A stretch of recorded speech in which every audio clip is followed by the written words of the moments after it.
ఒక సిచ్యువేషన్ ఇప్పటికీ ఎవరికి చెప్పండి శివాలో జరిగింది ఏమని చెప్పగలరా సార్? గుర్తుందా? అన్నీ మంచిగా జరిగిందండి. ఆ మంచి నేను చెప్పినది ఇదేనండి.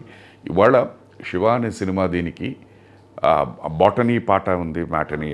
ఆ పాట యాక్చువల్గా మెయిన్ నాగార్జున గారు పాడి ఫాల్స్ వాయిసెస్ అని మేమందరం పాడాలన్నమాట.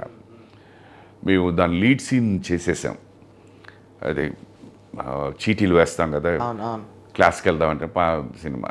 దాని తర్వాత ఇదేంటి నేను 2 సినిమాని రాశాను, ఇది ఎలాగొచ్చింది అని చెప్పేసి అక్కడి నుంచి పాట స్టార్ట్ అవుతుంది. సీన్ అయిపోయింది. We were suppose to start this song.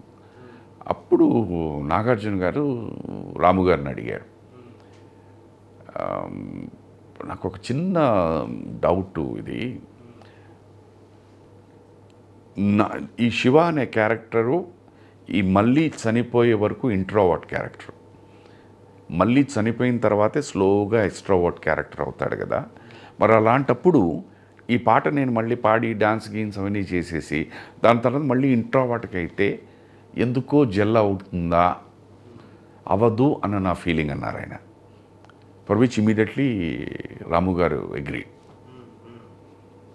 Immediately agree, కరెక్టే.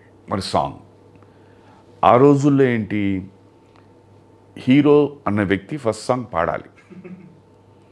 ప్రొడ్యూసర్స్ పాయింట్ ఆఫ్ వ్యూలో ఏంటి, వెంకట్ గారు, సురేంద్ర గారు, ఈ సినిమాలో ఉన్న స్ట్రైట్ సాంగ్ ఇదే, మిగతా సాంగ్స్ అన్నీ హీరోయిన్ పాయింట్ ఆఫ్ వ్యూలో డ్రీమ్ సీక్వెన్సెసే.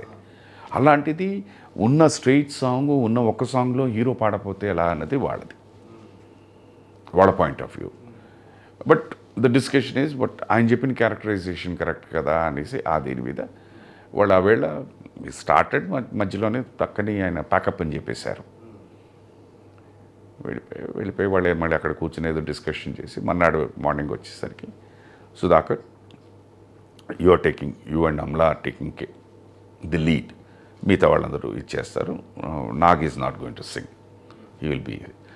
గోపాల్ రెడ్డి గారు అప్పుడు సజెస్ట్ చేసిన, కెమెరామెన్ గోపాల్ రెడ్డి గారు సజెస్ట్ చేసింది ఏంటంటే, నాగార్జున గారు చెప్పింది కరెక్టే, మనం ఓ పని చేద్దాం, షోలేలో అమితాబ్ బచ్చన్ ఒక దగ్గర అలా చిన్న డాన్స్ చేస్తారు కదా, ఎక్కడైనా ఒక దగ్గర అలా డాన్స్ చేద్దాం, సో దట్ అంటే మనకి తెలియకుండా అంటే ఆ చిన్న జోష్ వస్తుంది, but again after that we cut off అని.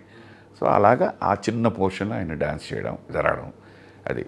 But see when everything happens for the good అంటే అది థియేటర్లోకి వెళ్ళిన తర్వాత ఆ చిన్న డాన్స్కే ఫెంటాస్టిక్ అప్లాజ్ వచ్చిందన్నమాట. దట్స్ ఇది మర్చిపోలేని సంఘటన.